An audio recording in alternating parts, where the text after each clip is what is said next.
lorsque nous avons appris le secret de la victoire et que nous sommes sortis de nous-mêmes pour nous réfugier en Christ, l'ennemi envoie contre nous toutes ces légions, les unes après les autres, pour essayer de nous en déloger. Il est nécessaire de vérifier alors si nous avons bien revêtu toute l'armure de Dieu. Si oui, nous demeurons fermes au mauvais jour lorsque les esprits du mal nous assaillent de leurs multiples suggestions mauvaises, lorsqu'ils nous environnent de leurs artifices. Et nous avons la victoire. Toute l'armure de Dieu, c'est notre Seigneur lui-même qui est cette armure. Revêtir Christ, c'est demeurer en Christ. En lui seulement, nous sommes tout-puissants et capables de vaincre toutes les forces de l'enfer. Pour demeurer en Christ, nous devons avoir la vérité comme ceinture. Le moindre manquement nous ferait déchoir de notre position victorieuse en celui qui est la vérité et nous rendrait vulnérables au coup de l'ennemi. Puisque nous sommes en celui qui est la justice, nous avons revêtu la cuirasse de la justice et nous tolérons dans nos vies quoi que ce soit qui serait en désaccord avec l'esprit de celui dont le sceptre est un sceptre de justice. Hébreux 1:8. Appartenant au Seigneur, nous sommes désormais les joyeux messagers de la bonne nouvelle. C'est pour servir que nous sommes sauvés. Obéissons avec promptitude aux indications de l'esprit, de peur de donner une occasion favorable à l'ennemi.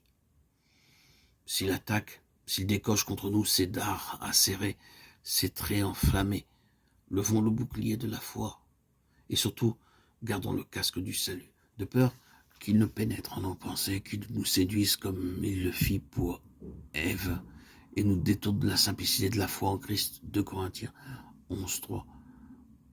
Par-dessus tout, faisons un fidèle usage de l'épée de l'esprit qui est la parole de Dieu, arme vivante, puissante, plus aiguë qu'une épée à 2 tranchants, celle dont se servit le Christ lors de la tentation et à laquelle l'ennemi ne put résister.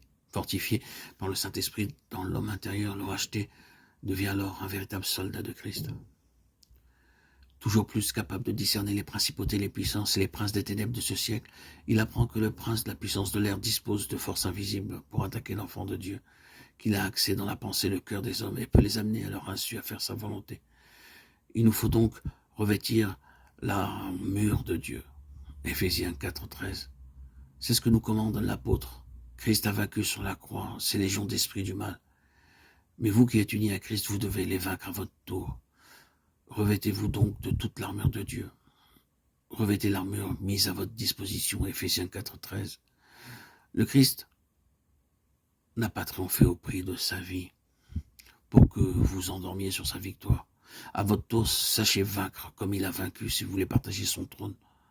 Enfin, soyons en relation continuelle avec notre Seigneur, en lui parlant en tout temps, en toute saison, priant en tout lieu par l'Esprit. Éphésiens 6:18.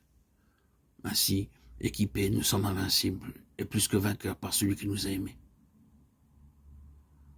Lorsque nous connaissons l'ardeur du combat et avons compris que lorsqu'un membre tombe, tous souffrent, nous prions avec persévérance, avec ardeur, pour tous les saints, et très spécialement pour ceux qui, comme Paul, sont à l'avant-garde des armées de l'Éternel.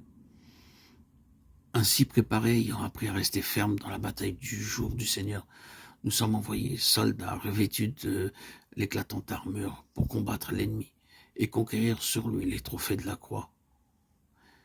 Et comme autrefois, les prodiges et les miracles accompagnent le message prêché au nom du Seigneur crucifié et ressuscité.